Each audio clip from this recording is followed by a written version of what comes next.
Welcome to PM Express Business Edition. This sector is said to be one of the critical contributors to the economy.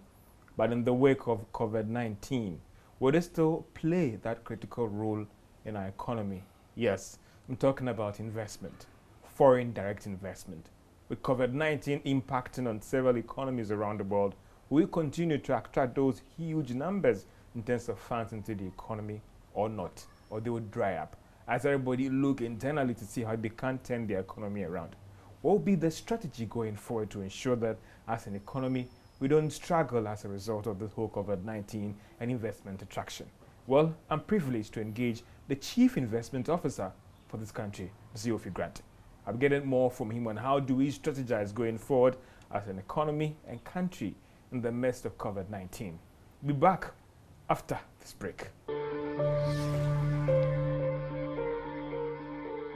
Welcome back from the break as you look at COVID-19 and investment attraction. What is the strategy going forward as an economy to ensure that we continue to attract those required capital into our economy? Mr. Yofi Grant is the Chief Investment Officer. He's the Chief Executive of the Ghana Investment Promotion Center. And I'll be just getting from him, what is he doing in these challenging times to ensure that we don't end up drying the space when it comes to investment attraction? So Grant, thank you so much for engaging us in these tight times and these challenging times, one would say. How are you doing yourself? I'm very well. I'm fine. I've used the period to do certain things that I always wanted to do, like lose weight.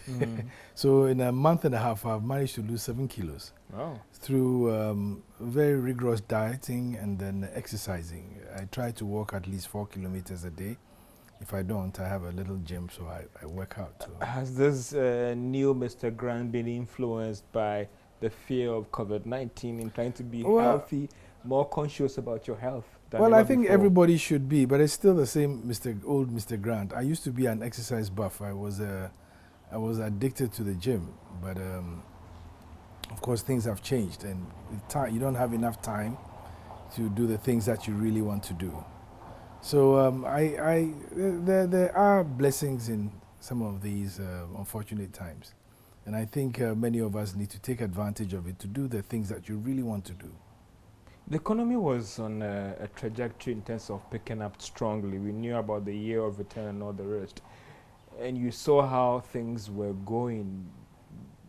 Now there was something called COVID.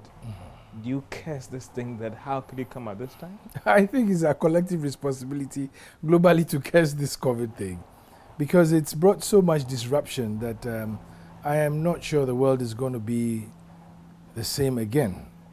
But as much as it's been such a curse, I think it's created an opportunity for retooling, rebirth, and a restart. I'm very convinced about that. I'm very, very convinced about that there is a restart of how we do things and how we're going to do things. And for us in Ghana, I think it's reinforced the maxim of Ghana beyond aid, that we should look beyond aid. We should look for partnerships, sustainable partnerships and linkages, but we should look to our own. We should use our own resources and our strength to develop our country and not be happy with aid, etc., because those don't develop you. They just keep you going. Your real development comes from real investment in humans and in technology and in processes and management into the economy, and making better use of our resources than we've done before. Are you surprised by the actions that some of these investors are already taking? Not to borrow words of certain presidents who have trumpeted that, listen, let's look within. And therefore, when I hear the look within mantra and slogan, I'm worried about the fate of FDIs in these times. Not at all, not at all. Look, if you've been following global history, after the Second World War, there was a Marshall Plan, which was to rally resources to go back to support some of the countries that were in the coalition. And the UK and others in Europe benefited from the Marshall Plan. The UK, for example, set up this private equity firm called 3M, which was responsible for building up their infrastructure. If you look at Japan, right after the war, when everything had collapsed and things were, they went back into investing, and every household put savings in the post office to build the capital to rebuild their city and they lost pride. And today we are all, witnesses to that. So in every economy, you'd like to also build your own, using your own. And so you'd realize that for a lot of developed countries, savings is a very important component of the financing mix in the economy. But we have a very low savings rate. In fact, our savings rate is much lower than even the regional average. And so we need to understand the impact of investment on the economy. Now, investment may be from inside, if we have built the capital for it, or from outside.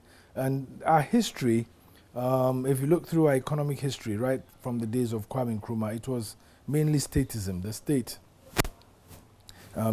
built up the infrastructure and economic infrastructure, built the factories, built the offices. The state controlled everything because, of course, we had just come out of colonialism, and then we were not very happy of being dominated by anybody.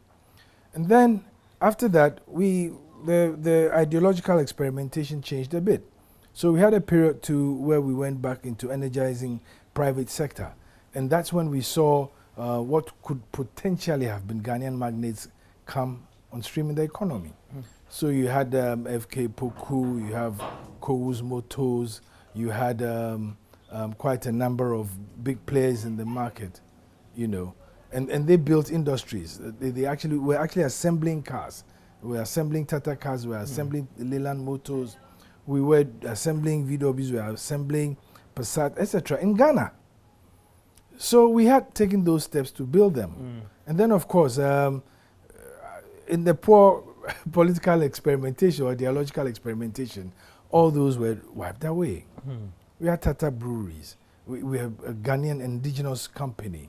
We had BMSA doing cigarettes, manufacturing cigarettes in Ghana. So it's not like we've not been there before. We understand it, that we can use our own to build our own. And had they kept on and been allowed to flourish, I bet that would have probably had some billionaires by now in Ghana who could now have been investing in other countries in the sub-region. Mr. Grant, I mean, on 2019, how was FDIs doing as in the end of year, going into Q1? How was it doing? By end of year, we were extremely optimistic. In fact, the first quarter of 2020 saw a 400% increase. Wow. Compared to the first quarter of 2019. And then, of course, we also had a number of projects that were going to take off phenomenally. Not just change the economy, but even change the landscape of Accra and Kumasi and our major cities. And as the government has always indicated, this was the year of roads. So we're massively going to develop the roads and also massively develop some infrastructure. Of course, I'm sure you know of the Accra Marine Drive project, which would have significantly changed the coastline of Ghana and reinforced Ghana as a hub for regional tourism.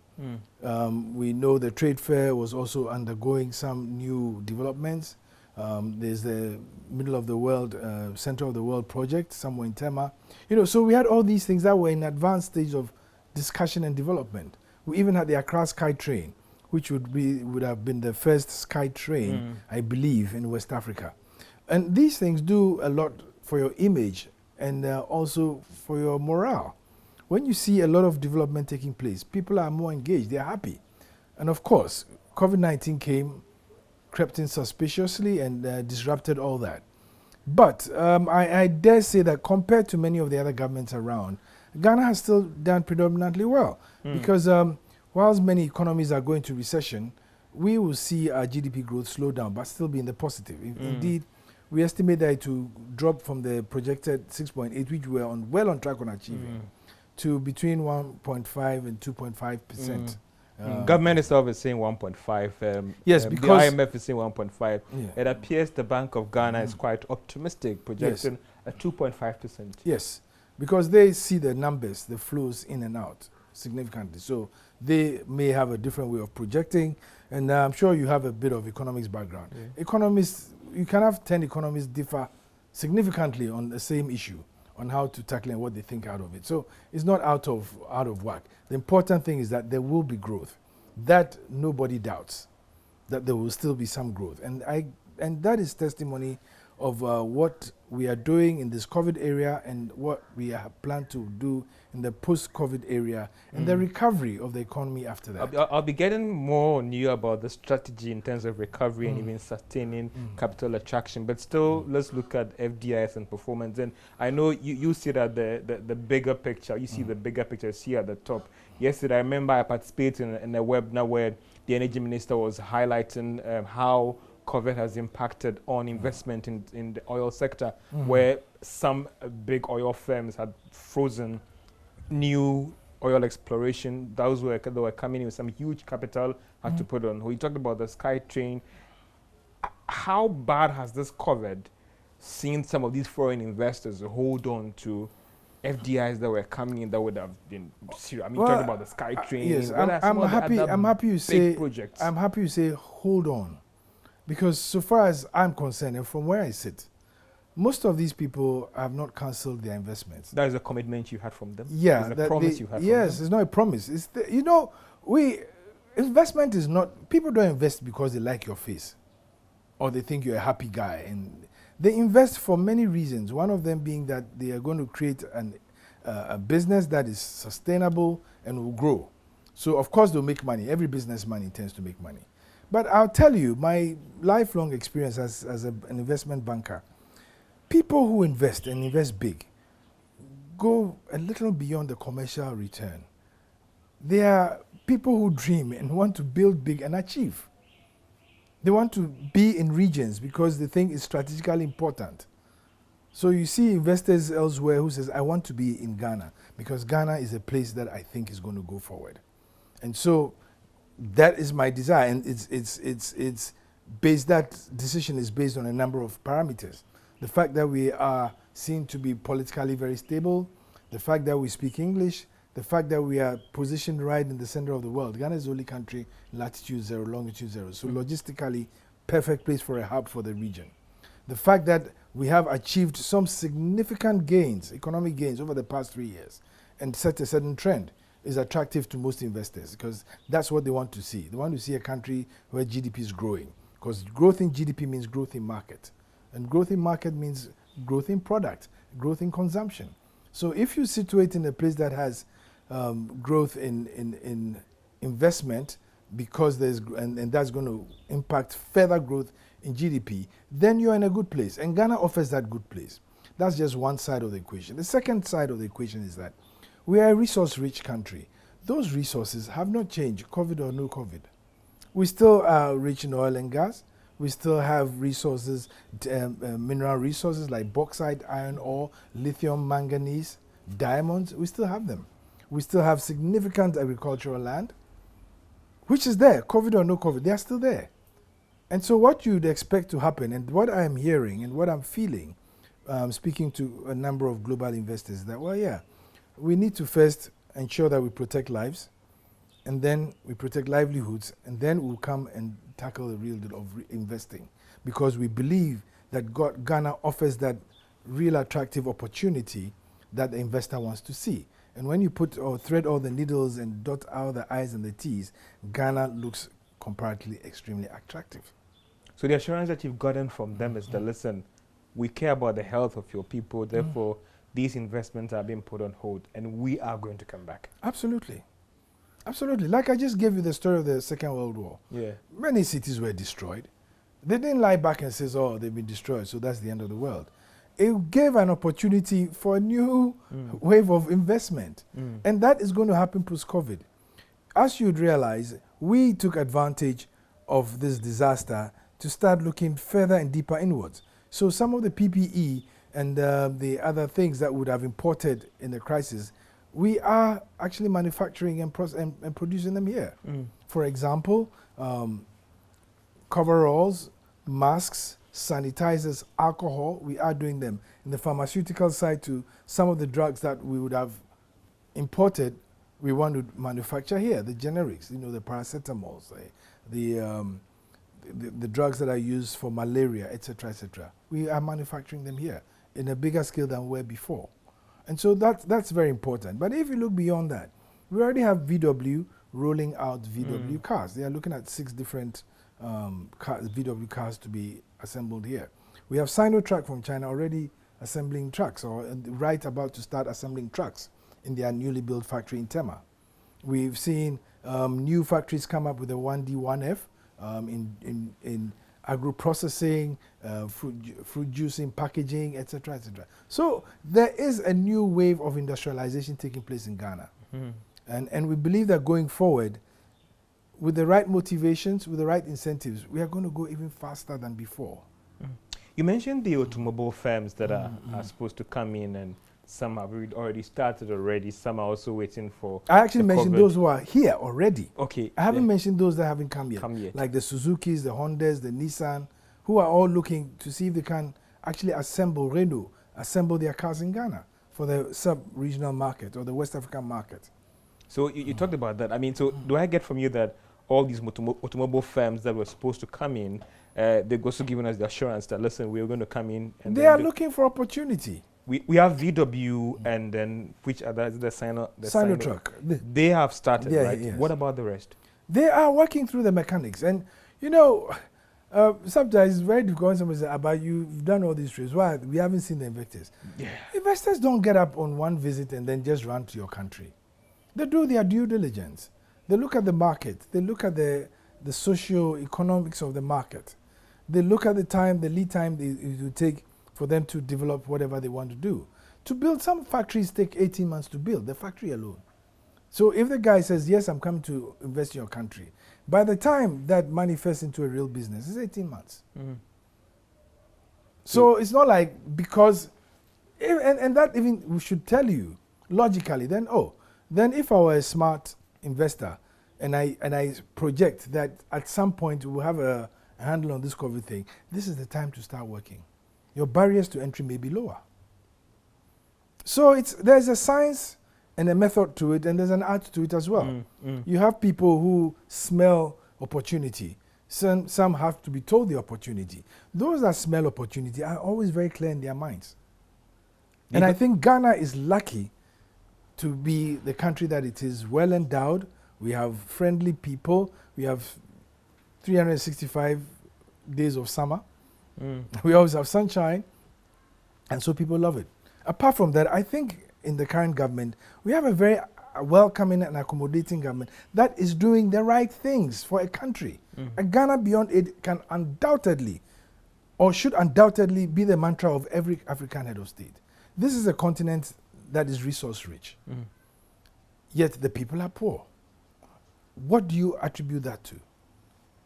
It's because over the past decades, we haven't had the right leadership. So, Mr. Grant, economists always say that all other things being equal, we should have these automobile firms in place next year in terms of the factories and everything. Yes. Yeah. And even beyond that. I mean, even in this period, I've been having a lot of virtual meetings on people who are investigating stuff. I mean, there was one company that had mentioned that they wanted to immediately acquire a factory in Ghana. And I thought that, okay, COVID, people are not traveling. So no, we have people on the ground already who want to start manufacturing for export from Ghana. And they've looked around Africa and they pinpoint Ghana. Last year we went to Mexico. Mexico, you know, is one of the biggest suppliers of original equipment manufacturer spare parts for the US. Because of the problems that have arisen and the inward-looking nature of the US now to their economy, Mexico is looking at other opportunities. And the African market, currently at 1.2 billion people and expected to grow to be 1/4 of the world's population in 2050, is just a market waiting to happen. I mean, it would be inexcusable if you are a serious business people globally or investor not to be looking at Africa now. In doing all these things, Mr. Grant, I mean, what are the insurance protection in place? So, for instance, some will say that, oh, because of COVID, I'm not coming again. When you go out there and you negotiate some of these huge areas, what are some of the insurance stuff in place to ensure that as a country, there are about 10 people bidding for this thing, you got it, now you tell me that because of COVID, you're not coming again. What happens? Well, I mean, how do you ensure that we don't lose in the end? You can't ensure that. The thing is, the opportunity is there. And that's what I'm saying, that the serious businessman is just waiting for the bad wave to go and jump back right back in. Otherwise, the company can't grow. Most places, most returns in Europe at this moment are shrinking and are frozen. Major investors are looking for new markets, new opportunities. The African market is a new opportunity. Now with CFTA, we ourselves as African are also generating a new opportunity. We are creating the largest single tariff-free market that we ourselves can manufacture for. In fact, when I go outside now, I tell a lot of the countries, and like I've been speaking to some people from the EU, and I tell them that, yes, we did sign an EPA. There were issues that we felt were not in our favor, but you can turn that into our favor by engaging them to come and manufacture in Ghana for export in Africa or outside. VW is taking advantage of it. There are some who have said that, Mr. Grant, we're giving too much in our quest to attract these FDIs. What do you say about that? We are giving in so much. I don't think we are. I mean, I don't understand on what parallels people Tax make. free, this But free, no, but all these things. But are the free. same things are available to Ghanaians. Maybe they don't know about it. Possibly because most of them. Are we not trumpeting that enough for well, Ghanaians to appreciate that? The thing is, there's a by land the bank law, in place? by the law, a Ghanaian company is not obliged or obligated to register a GIPC, but every foreign investor is. But we are seeing a lot of Ghanaian companies now come to register a GIPC. Why? Because they look at it, and when they look and see that, if we are registered GIPC, we can qualify for certain incentives. Because it's GIPC that gives those incentives. And if you are not registered with us, we under no obligation. Do you think then it means that the comparison sometimes is not well played, because you engage some people and they still raise the red flag that, listen, oh, I can even go out and come in as a foreign firm and I'll get all these freebies. Whilst They if are I'm not here, freebies. People call them freebies. They are not freebies. What are they, Mr. Grant? They are incentives. An incentive is given to you to enable you do something. It means you are probably taking away some upfront cost. And that upfront cost will manifest later in earlier profitability or earlier execution of your business. Has it always been the case? It has always been the case. In terms of giving these incentives to them, they bring in more. You know, when people say that, oh, but you are giving all these things to all these people, but when the guy comes to invest $200 million, you think it's easy to plunk $200 million and just go in? Why would somebody leave his home and come to yours to say, I'm going to give you $200 million? It's a real capital injection. Yeah. Because there have been complaints that they promise us in other words, but in reality, they don't bring in this capital. But whose reality? Where is that reality demonstrated? I would want to see somebody tell me, this company has done this. What many of them have done, on the contrary, is to grow using the opportunity. But I doubt that anybody will come into Ghana as an investor. The word investor itself means that he's bringing capital and not grow his capital. The same thing if you today, George, God bless you that you make some money and you decide to invest in Togo or Benin or Cote d'Ivoire and your company grows. Are we going to say that you were dashed the opportunity? Absolutely not. You work for it. And when you make returns, you want to bring them back home. Or you want to use those returns to even do a bigger market and get wealthier. If you're just joining us, this PM Express Business Edition, we're looking at COVID-19 investment and strategies going forward. And we are talking to the chief investment promoter for Ghana, and that's why he's working within the Office of the President to ensure that they put things in place to attract the required capital into the country. Going forward, we're looking at what are some of the new strategies that the center is putting in place to ensure that we don't miss out in terms of the flow of FDIs, and also whether we're going to do more to also promote domestic investment and attract more Ghanaians to invest in this economy. We're right back after this break. Welcome back for the commercial break as we engage the Chief Executive of the Ghana Investment Promotion Center, Mr. Yofi Grant, as we talk about investment, COVID-19, and what is the strategy going forward. Mr. Grant, thank you so much, and we are back from the commercial break. And let me ask you one thing, that are things going to change going forward in terms of investment attraction? I think things have already changed. People are clear on some of the objectives. Investors throughout history haven't changed in their behavior. They look for opportunity. They look for sustainability. they look for the ability to scale up. And I think Ghana still offers that. But what we are looking at differently now is to focus attracting investment into what we believe will be the new priorities. What are some of them new priorities. in First terms of of all, going forward? we are very sure that we need to strengthen our infrastructure such that should anything like this happen again, we are better prepared. And COVID-19 has exposed a raw underbelly of Ghana, that a lot of people live on the streets. And that we need, housing is always going to be a problem. It's not just Ghana, it's all over Africa, in fact, all over the world. There are people who sleep on streets, even the most developed cities. And it's important, yeah, in the US, you know that. And it's important that we sort of plan to rectify that. It's important, still important, to build a robust infrastructure so that we have affordable and reliable power. It's on the infrastructure bit, do I get from you that in terms of housing, it could be another critical area that the center will be looking at? How can we direct more investment to the housing sector? Absolutely. And but then the key word might be affordability. But it's not just investment. You need to set up what I call a legal and operational infrastructure. That means that having the laws that will make sure that people have the confidence to invest in real estate, making it easier for people to acquire homes, making it easier for people to sell, making sure that things like insisting on 2 years rent advance, which is not affordable, would not exist by law, and making sure that there are structures that government can put in place that will help the construction industry boom. Because construction, by the way, is one of the fastest ways to create jobs. We've just recently, government has come out with a building code that would enable certain things to happen. Like, for example, standardization of doors and windows. In Ghana, you don't have standard doors, you don't have standard windows. Everybody defines his window size and stuff. But if you had standardization in some of these accessories, building accessories, somebody will say, then I can make 10 million doors. So why don't I build a factory to just manufacture doors, or to manufacture window profiles, or aluminum struts and profiles for building?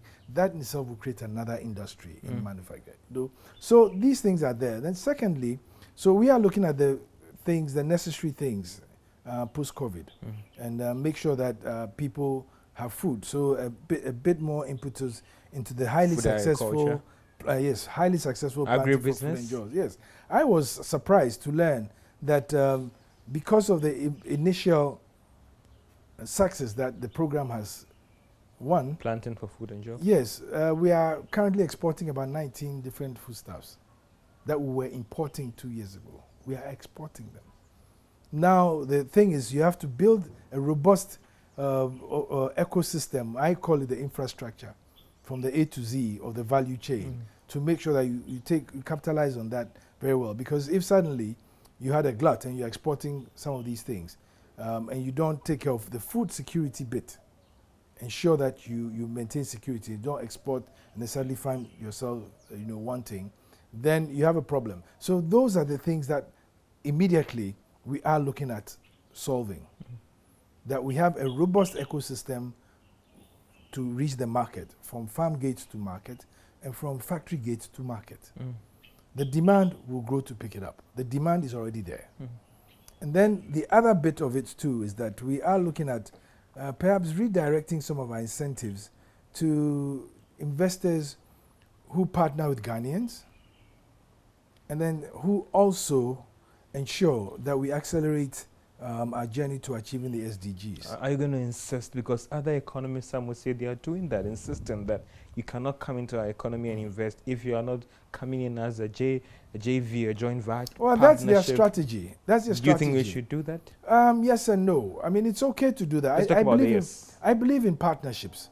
Partnerships are very sustainable if you don't have the capital. But I mentioned earlier on that through our economic history, we haven't built the critical mass of capital indigenously.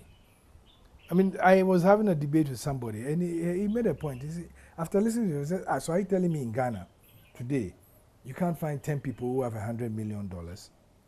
I said, 10? You probably won't find 2 or 3.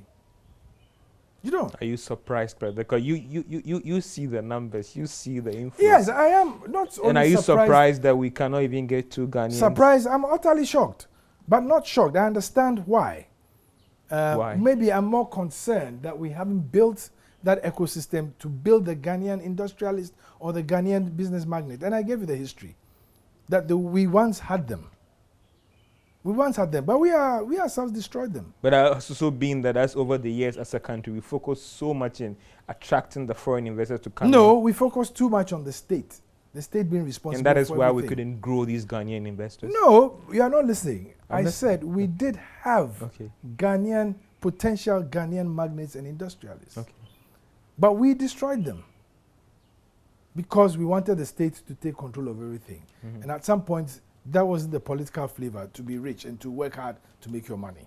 So if you made money, you are seen, you are looked at suspiciously. Now, some of that still exists in this state in which we are, but we have moved many years beyond that. Mm-hmm. And I think that the government of today is doing a great job in building the foundations of an economy that would just spur growth in the individual and in the state. That was on the no. What about the yes bit? Or you're talking about in terms of capital where we can have a forced partnership for the investors that are coming in. Mm-hmm. You're talking about the yes and no. You spoke about the yes, right? Yes, Let's look at the no. The no in the sense that, I mean, if I have my money and I'm coming to build a factory in your country that you will create jobs out of, you get cash out of, you get technology, you get... I may come in and maybe all I need will not be existing in your country. Now, I may have a choice of 3 countries to go to. We may decide that we'll give you an incentive, as we have in our laws, that if you're bringing in equipment for manufacturing and for export, the duty on the equipment is waived. That's an incentive. That doesn't necessarily depend on whether you're partner Ghanaian or you don't.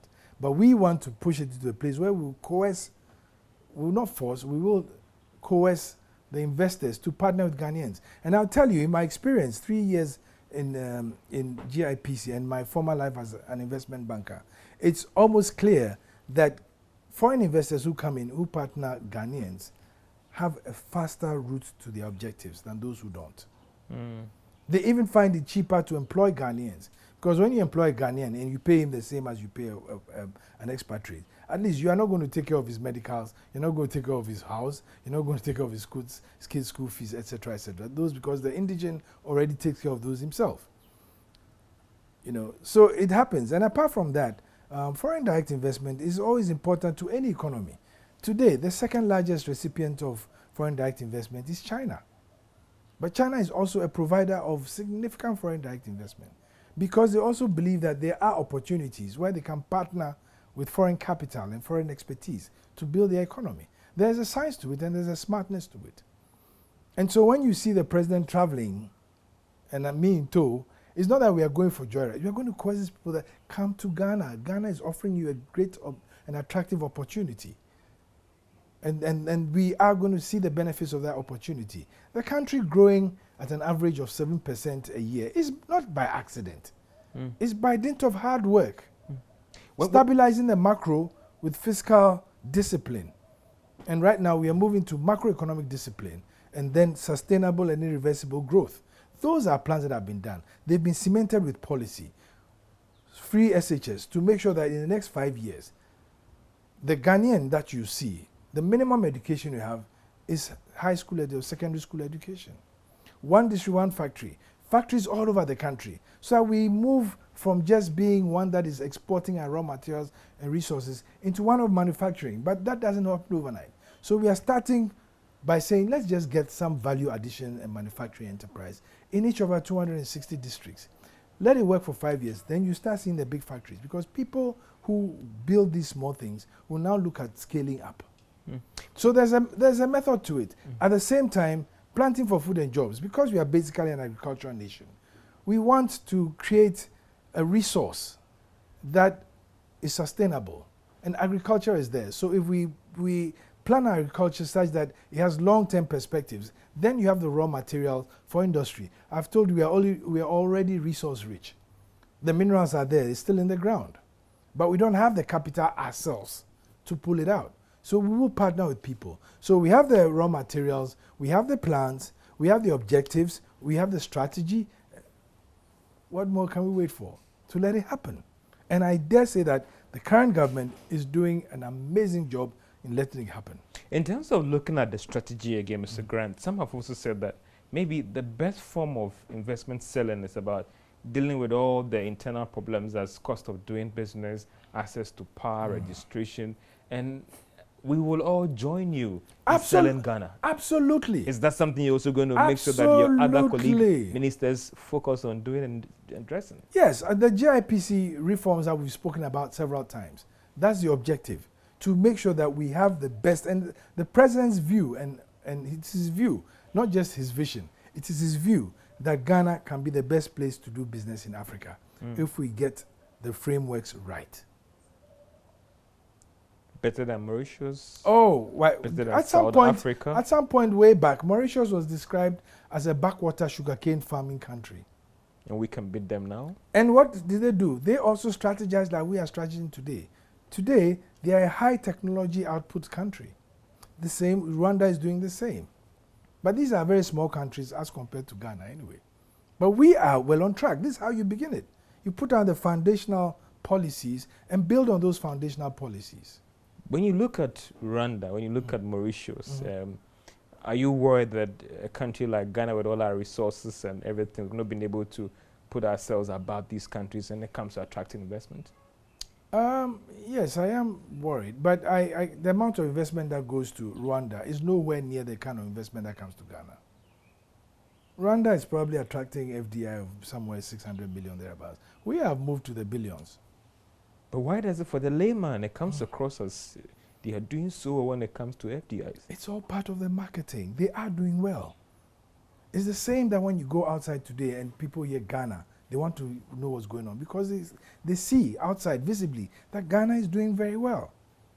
And at the pace at which Ghana is going, we are likely to catch up and perhaps overtake these countries. Kenya? If we maintain the pace. Yeah. Kenya, South Africa? Oh, yes, absolutely. In terms of marketing, you spoke of marketing. Should we change our approach as well, post-COVID, in telling the investment story? We'll just emphasize it more and amplify it more. I mean, it's because of what we are doing now that Ghana was voted the most attractive place to invest in West Africa. Do you think if we weren't doing it, it would have come about? No, it wouldn't have come about. On the basis of that, we are seeing ourselves now participating more in international platforms than we did before. I mean, I can tell you almost every day, some international body is calling me to join a conference, participate in a conference and talk about the African perspective. The recent one was the UBA one, participated. Yes, or the Ghana perspective. Yeah. I mean, the UBA one, they look for me and say, there's this guy in Ghana, he keeps talking about Ghana, maybe we put him on the platform. And it was very well received. Indeed, a lot who were on that conference called back to say, you spoke about this, how can we do this? You also mentioned this, how can we work around this and that and that and that? And I sometimes try to tell them, it's not me alone, we have a team. There. The government has a team, a very strong team, and we complement each other, and that's how it works. But at the end of the day, there's also the political angle. The political angle being that whatever government does is for the country. It's not for me. I mean, if Ghana's FDI grows, the money doesn't come into my pocket. It comes to the country. And so if we believe that we can grow what we have, and what is critically important is foreign direct investments, then we look that direction. Because government, with all intents and purposes, with all the good work that we've done in wrestling the economy to have some macroeconomic stability, you can't depend on taxes and debt to grow your economy. It's not the smartest of things. You also need investment, either domestic or foreign. And where you haven't built capital formation in the domestic, then you look for partnering foreign direct investment. And it's become very clear that over the past 5 years, almost every country has recognized the need for cross-border investments. So Ghana, I'll be getting more from you when it comes to the laws as well in protecting these investments and the attraction and all the rest. And going forward, what will be the plan going forward for us as a country when it comes to FDI after COVID-19? We'll take a short break and we will be right back. Welcome back from the commercial break, PM Express Business Edition, as we talk about investment attraction COVID-19 and what are the strategies in place to ensure that as a country we might all be able to still keep flying so that we don't take the shocks that comes with COVID-19 and let's say maybe let's forget about everything. Mr. Grant, let's look at the investment laws as well. I knew that you were working on it previously. Are you done with it, or is still being worked on? No, we are almost clear in our minds what we have. Indeed, there is an interministerial committee that includes myself, led by the Minister of Finance and Economic Planning, the Minister of Trade and Industry, the Minister of Agriculture, the Minister of Planning, the Minister of Energy, and then any other co-opted at any time. And the remit or the focus of this committee is to look at the COVID interventions and the post-COVID recovery, where Ghana needs to be. And we've been having very interesting conversations, I mean, especially with the finance minister. It looks at the opportunity in Ghana and says that, well, yeah, we have more opportunity than a lot of countries that have rapidly grown. So we can leverage those. What we don't have is readily available capital. So we should be looking at, okay, so on the long term, how can we mobilize maybe $100 billion to accelerate our infrastructure development? It's on the back of that that we went to the market for the first time to raise the longest term debt in Africa, 41 years, at probably the most competitive pricing ever. In private sector, you've been part of this whole fundraising exercise. Yes. Now you're in government, you're also part of it as well. Yes, you know, so those are some of the thinkings that we must have. And as a country, we should be bold. And I think that we have a leader who is extremely bold, very, very dynamic in his way of looking at things. And that tells a totally different story from the history of Africa. Where we haven't grown, many people will immediately point at leadership. Now we think we have a different leadership. And you think leadership plays a critical role in all these whole FDIs? Absolutely. Absolutely. And are we doing that? Oh, yes. That's why the president is traveling, and I travel with him. And it's bringing in the returns. Yes. Some people have raised concerns about it, about all these travels, whether it should not be done by Mr. Grant, engaging all these world leaders rather than maybe our president doing that. You've mentioned the key word. Mr. Grant engaging all these world leaders. What would be why should it be a problem? Our leader confronting the world leaders. That is what it should be. And that is what he's been doing. It's not about, I will do the technical work. He's maybe the #1 chief marketing officer. I'm the #2 chief marketing officer. Yes. And that's how you work in his office. Yes, that is why we're under the office of the president. But there is still a little bit more way to go to optimize that and include all that in the financing mix of the country. And that is why I am sure if you recollect in the last budget, the Minister of Finance focused quite significantly on investment and repositioning the GIPC to play a more active role in bringing the investment. As we sit today, and we are just about creating a diaspora investment desk at GIPC, would you believe that the diaspora probably contributes informally a lot more to national growth than investment, foreign direct investment, and even the debt that we go for? Wow. Every year, at least a minimum of $3 billion are remitted inwards to Ghana. And that's what's captured formally. Some believe that those that come through informally, maybe you go, your cousin gives you some £200, £300, and you put it all together. Some believe that it may even exceed $5 billion.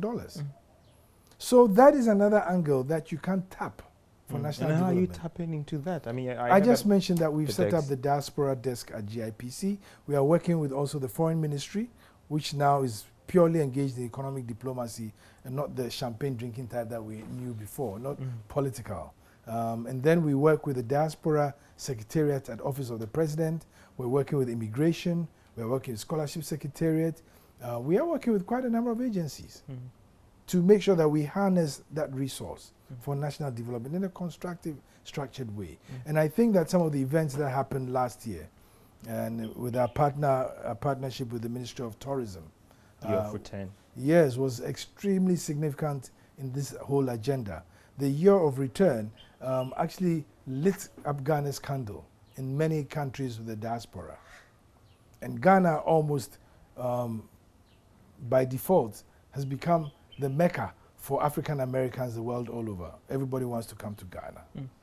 First built on the history of our political agenda, starting from Kwame Nkrumah, but the fact that we were able to organize the Year of Return, which celebrated 400 years since the first ship landed on the shores of Jamestown, somewhere around Virginia, is significant. Because then we suddenly tied up all our umbilical cords across the African diaspora to Ghana. And we says, well, yes, we are opening up Ghana, we are opening up the continent to any person of African descent. And it's a great template and format for partnership, I believe. If you look at the African economy in the US alone, it's trillions of dollars. I mean, the last time the head was maybe last year, it was somewhere above $800 billion. Even if just 10% of it annually comes to the continent, it will significantly change the continent. Mr. Granti, in working on these investment laws, I believe that one of the critical things you have to take a decision on has to do with the capital that investors should bring into the country and those who can participate in the retail space. Let's talk about let's up the capital, let's make sure the Ghanaians are employed and all the rest. I mean, what is your take on this in trying to work on these laws? My feeling, and I got that feeling because we researched the impact. You do an impact analysis of some of your laws and see whether they are working. And if they are not working, then for me, then take it out. If it's not helping you and it's not doing anything, but it's rather a barrier to you, then take it out. If it was a barrier to them and helping us, then it's fine. And so, for example, I know exactly where you are leaning towards. That's the minimum capital requirement for an investor. You ask the question, why does an investor need a minimum capital? Because one, you don't want to give him an unfair advantage over your people. So you think he must bring some money. Yeah. But the virtue of the fact that he's coming to invest in itself means he's bringing some money. Why do you set a limit? And what is the significance of the limit? The interesting thing is in our research, what we found out was that it's even now that we have that law that we've seen more infringes by our neighbors and other people from across the world, which has led to some unfortunate incidences that have occurred in the marketplace. Yeah. It's whilst this law was in place. So obviously the law wasn't working, and there's been insistence that government must act on the law. But it's not as easy as that. It's not as simple as that. What do you think we should be doing? Because should we increase the capital? No, I think that we should remove it at all. We should yeah. take it all out. And what do investors have complained. Even Ghanaians complain. Because our economy is significantly SME, SMI. So if you want to form a company, a JV with a foreigner, and it's 50% owned by the Ghanaian and 50% owned by the foreigner, and the minimum capital that the foreigner should bring. Now, since he doesn't know your country, he says, okay, I'm going to bring only 200,000. Then you, the Ghanaian, will also have to bring 200,000. And very often, the Ghanaians don't have it. The fear is that the Georgiafis who sell in the market, if you take this capital off, these foreign investors will come and come in and even... But those are not necessarily investors. Those are traders. Okay. There's a difference between the investor and the trader. So that the large-scale investors don't put in any capital requirement for them, right? Let them come in and bring in the capital. Yeah. They bring in the capital. They create jobs. I mean, look at the Ghanaian economy. If you look at the mobile telephony industry, which has been in the forefront of a lot of job creation in Ghana, it's all foreign direct investment. You look at the mining industry, mainly funded by foreign direct investment, but it's created jobs for Ghanaians. And we've grown my only disappointment is that if I were to be looking at securing Ghanaian interests, it's in some of these strategic places, like our oil and gas, our gold. Those are the places. But that doesn't matter anymore. If you take a country like Switzerland, it's a wealthy country, but they don't have anything. The money that you see in Switzerland is all foreigners. You look at Dubai. Dubai itself barely has anything. The whole economic miracle of Dubai has been funded by foreign direct investment. China's transformation, foreign direct investment. They set up enclaves and invited investors to come in. Singapore, the same. Malaysia, the same. India, the same. Why should we be sitting down thinking it will be any different for us? The retail space, and I know that's been a very, very topical thing. How or what do you propose we deal with it in terms of that? Should it be exclusively left for Kwame Mensah, Ajua to operate in that space? So we should allow some level I wouldn't even ask that question. What I want, for me, what would be ideal for me, and the decision is not left to me alone anyway. What you propose to the team? What I would propose is that we should find a way of making them competitive. It's all about competitiveness. So if a Ghanaian trader was borrowing at 2% and he had to compete with another trader borrowing at 5%, who do you think will have an advantage? The Ghanaian trader. But we've not incentivized them, and yet we want them to play a significant role in the, in the value chain, in the supply chain. And if we still believe that that is an area we should exclusively keep for Ghanaians, then if we want to create wealth, then we have to incentivize them. And you think that would be the best way going forward? I absolutely. Total protectionism is not a good thing for us. It works in some cases. It doesn't work in some cases. If you read the literature, it doesn't work in certain instances. It works if you have a competitive advantage in that place. So, for example, Ghana is known for gold or cocoa. Those are the areas I would have said, hey, as for this, the value chain should be left to me from beginning to end. I would look at it that way. But you see, even if you look at our retail people, they are forced to go outside to import stuff. From China. From China, India, Far East, wherever it is, Turkey, to sell. Because we don't have a booming manufacturing or industrial base. If we did, they'll be selling Ghanaian goods. Mr. Grant, as we wrap up on this discussion, what are your final words in terms of FDI, post-COVID going forward, and ensure that, listen, this economy will indeed rebound with the contribution of investments? Your final thoughts, sir? Oh, I absolutely believe that, yes, the economy will bounce back. I mean, nobody knows the end result of this COVID menace. There are glimpses of hope through vaccines being developed, and maybe eventually, maybe some curative measure. I mean, it's a virus, so you don't have a cure per se, but you can have preventive measures through vaccines, etc. But I think that Ghana so far has lived up to its reputation of being a robust country in many ways, spiritually, financially, politically. And we have done some right things to the extent that we've been cited as one of the 6 countries doing the best to fight this menace. I believe we'll still ride on our positive and optimism. And as the president says, this too shall pass. Indeed, it shall pass. There will be a future. The world is not coming to an end. There will be a future, and that we have to prepare for that future. And we are doing that now to make sure that we prepare for that future and we can grow and grow and grow. I am convinced beyond doubt that this is so blessed a country. We have the people, we have the land, we have the resources. Now we have the plans. We need to unleash that spirit of optimism and can-do in us to go out there and build a great country, the greatest country in Africa. Mr. Goma, was it your prayer that this thing never happened because we were just about to take off? Oh, of course, absolutely. You pray that every day? I pray, I just ask God that, oh God, why? Maybe you have a great reason that we haven't discovered. But yes, but like I said, as bad as it is, it's also taught us a few lessons and it's redirected the world. The world will not be the same again. I mean, I think that things are going to be done differently. Africa is going to rise. This is going to be Africa's time. I believe so. Indeed, summing up his words, this will be Africa's time. We believe you've been and Ghana will be in the lead. Well, we look forward to that, see when Ghana overtake the likes of Kenya, Mauritius, South Africa, and of course, maybe Nigeria. That's all for PM Express Business Edition. Have a great day.